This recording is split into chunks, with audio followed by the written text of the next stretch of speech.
Well, I meet Sam Peckinpah on the set of The Rifleman on the 4th episode of the new series for which he wrote the pilot film, and I played the sheriff in the pilot film, and they wanted me to play the sheriff regularly for as long as the series would run, and I says, no, I want out. I want to do pictures, and I want to get back to New York and go to plays and stuff like that.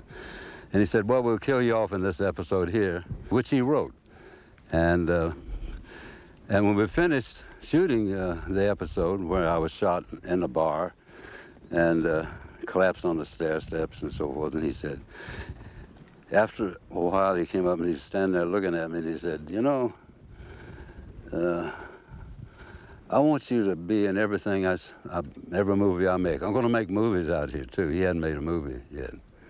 And I said, good, you know, I like your work and I like being with you, because he inspired something in you, just from talking to him.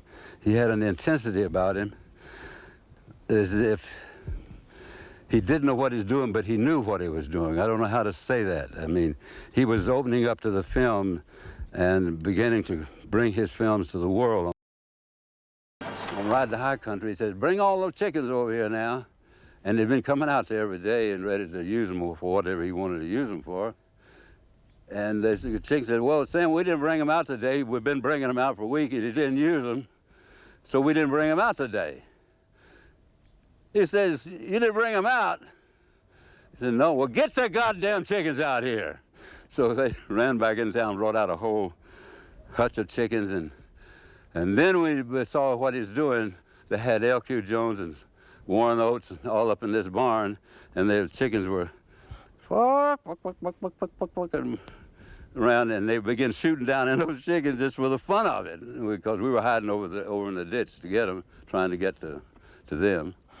And Joe McRae and then come Randolph Scott in one of those rides, just galloping in, and he turned around. He said, all right, we're ready to get over here.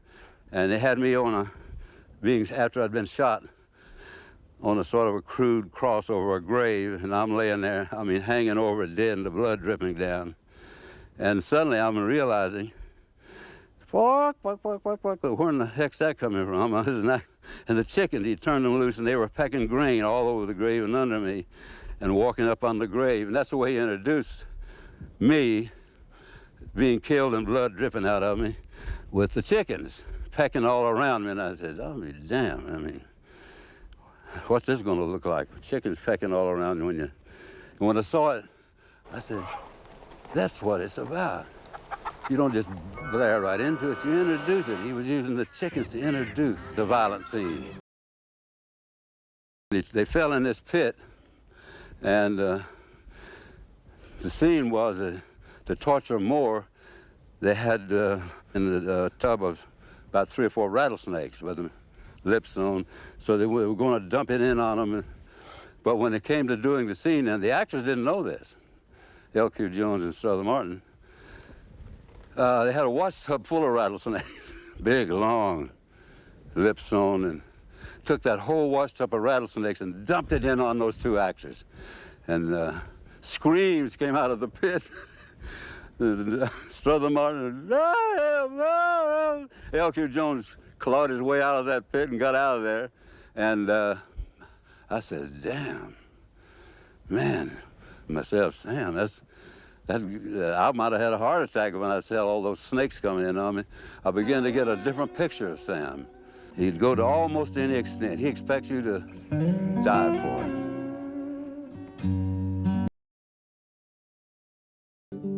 In shooting later, Pat Garrett and Billy the Kid in Mexico, we had a scene all set up on this Western set, and I was supposed to take Chris Christopherson, who was playing Billy the Kid, and rough him up a little bit through a scene we had to do when he sassed me.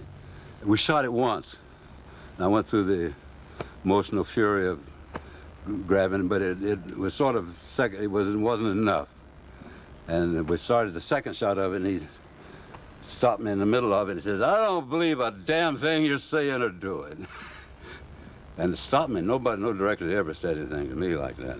And I was in a rage. I wanted to go over and stomp him, really. And I just stood. Everything got silent. I went back, sat down, and I muttered something. And I said, let's start again, you know. And he says, okay, well, all right, now get him now. You're mad.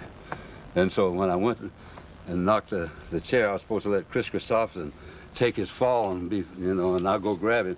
But the tip of my shotgun caught the edge of the chair and just whirled him like that, just right. And I went over, grabbed Chris Christopherson by the hair of the head and pulled him up with the head, and he says, repent, you son of a bitch. And, you know what I mean? I stuck the shotgun in his throat. Anyway, Chris Christopherson standing there looking at me. I think he's told me later, said, man, I thought you was going to really do something, hurt me or something, you know. And I finished the scene and threw him back in the chair and, on the floor, and as I walked past him, past Sam Peckinpah sitting there, he says, God damn, print! And he fell over backwards in his director's chair, and I almost laughed in the scene before I got off. I mean,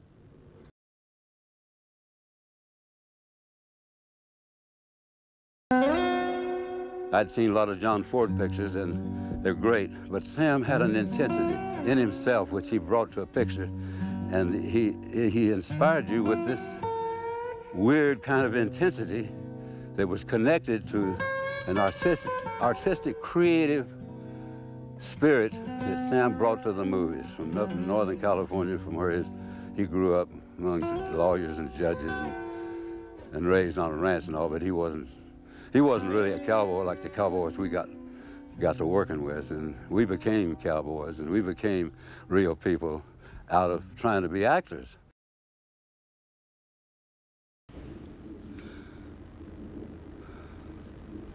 I had a chance to work with him again, even though he tried to kill us, for real. But you know, that's enough. Don't take it too far, you know. I mean, he had a feeling we were going to really get hurt.